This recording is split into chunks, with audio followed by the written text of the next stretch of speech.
नमस्कार, आप देख रहे हैं पूर्वांचल खबर। जैसा कि आपको पता है कि इस समय नगर निकाय चुनाव की बिगुल बज चुकी है और सभी पार्टियों ने अपने अपने प्रत्याशियों को मैदान में उतार रखा है। वैसे में सुभाषपा ने भी अपने प्रत्याशी को मैदान में उतारा है। सुभाषपा ने जो प्लान बनाया था, अपना मास्टर प्लान बनाया था, क्या उस मास्टर प्लान के हिसाब से सुभाषपा अपना काम करेगी? क्या विरोधियों को मुंह तोड़ जवाब देगी? क्योंकि जो विरोधी आज खड़े हैं सामने, जिनके बारे में ओम प्रकाश राजभर ने तरह तरह की टिप्पणी की है, क्या इस चुनाव के जरिए ओम प्रकाश उन टिप्पणियों को सही साबित करेंगे? क्या इसमें ओम प्रकाश राजभर की पार्टी सुभाषपा सक्सेस होगी? इन सब के बारे में जानकारी लेने के लिए और साथ ही साथ जो यहाँ के सुभाषपा के मेयर प्रत्याशी हैं आनंद तिवारी जी, उनसे भी हम बात करेंगे कि क्या है वो मास्टर प्लान जिसके जरिए सुभाषपा अपने विरोधियों पे भारी पड़ने वाली है। तिवारी जी, सुभाषपा ने हमें पहले ये कहा गया था कि ऐसे मेयर प्रत्याशी को हम उतारेंगे कि सारी पार्टियां देखती रह जाएंगी, उनके गणित फेल हो जाएंगे। तो सर, इनका मास्टर प्लान क्या आप ही थे? देखिए, सबसे पहले तो मैं काशी की जनता को प्रणाम करूंगा जी। देखिए, जब मेरी घोषणा हुई, माननीय राष्ट्रीय अध्यक्ष जी ने जब मेरी घोषणा करी, मुझ छोटे कार्यकर्ता को जब उन्होंने मेयर का कैंडिडेट बनाया जी, उस समय तक सारे दल जो है अपना अपना कैंडिडेट सेट करने के मूड में थे जी। जब मेरी घोषणा हो गई, मैं अपना काम चालू कर दिया ग्राउंड पे जी। उसके बाद आप देख रहे होंगे एक तिवारी जी आ गए जी, एक तिवारी से एक तिवारी को लड़ा दिया। ये घबराहट ही तो है। लेकिन आपको बता दूं कि उस तिवारी जी को अभी तक मीडिया कह लीजिए, जनता कह लीजिए, 95% लोग जानते नहीं हैं। तो क्या उन तिवारी जी से आपकी टक्कर होगी या ओपी सिंह से टक्कर होगी? देखिए, चुनाव तो हमारी लड़ाई तो भाजपा से ही है जी। सपा तो लड़ाई में है ही नहीं, कांग्रेस लड़ाई में है ही नहीं, दूर दूर तक। कांग्रेस क्यों नहीं है सर? कांग्रेस क्यों नहीं है? मोपेड को बुलेट कहेंगे? हजार वोट, 800 वोट पाने वाले लोग अब उनको हम। लेकिन सर, आप भी किसी समय में, लेकिन सर आप भी किसी समय में कांग्रेस में रहे हैं। नहीं, हम जब कांग्रेस में थे तो कांग्रेस के लिए हम बड़ा निष्ठावान आदमी हैं। हम आपके साथ हैं जी तो गर्दन कटा देंगे जी, और जिसके साथ हैं उसके लिए गर्दन कटा देंगे। हम जिसके साथ हैं उसके साथ दिल दिमाग से रहते हैं। तो सर, कांग्रेस तो आपने छोड़ा जी, किस वजह से छोड़ा सर? इसीलिए छोड़ा।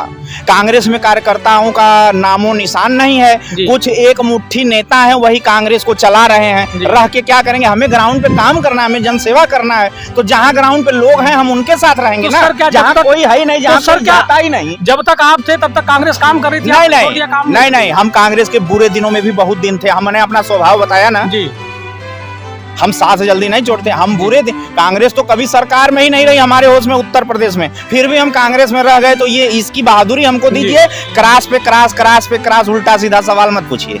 नहीं, क्रास नहीं कर रहा हूँ सर। कांग्रेस भी अपने समय की एक राष्ट्रीय पार्टी है और वो फिर से बैकअप ले रही है।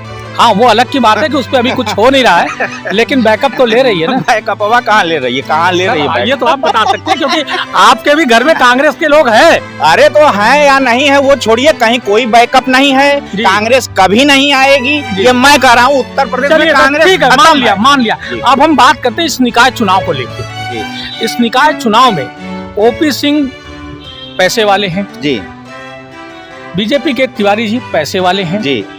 उनके बीच आप कैसे सरवाइव करेंगे, ये दर्शकों को बताइए। मैं गरीब आदमी भले हूँ, लेकिन अगर उनके पास धन बल है तो मेरे पास जन बल है, और हम अपने जन बल से सबको चित्त कर देंगे। पक्का आपको यकीन है? फरियाद आई 13 तारीख की। 13 तारीख को फरियाद? मतलब कि आप इनसे आगे हैं? अरे हमारी शुरुआत 50,000 वोट लेकिन सर, तिवारी जी नहीं होते, तिवारी से घबरा के तिवारी आते। तिवारी जी, लेकिन वो तो ठीक है, लेकिन अभी कुछ दिन पहले ही मीडिया में ये खबरें चल रही थी कि ओम प्रकाश राजभर की बीजेपी से नजदीकियां बढ़ रही हैं।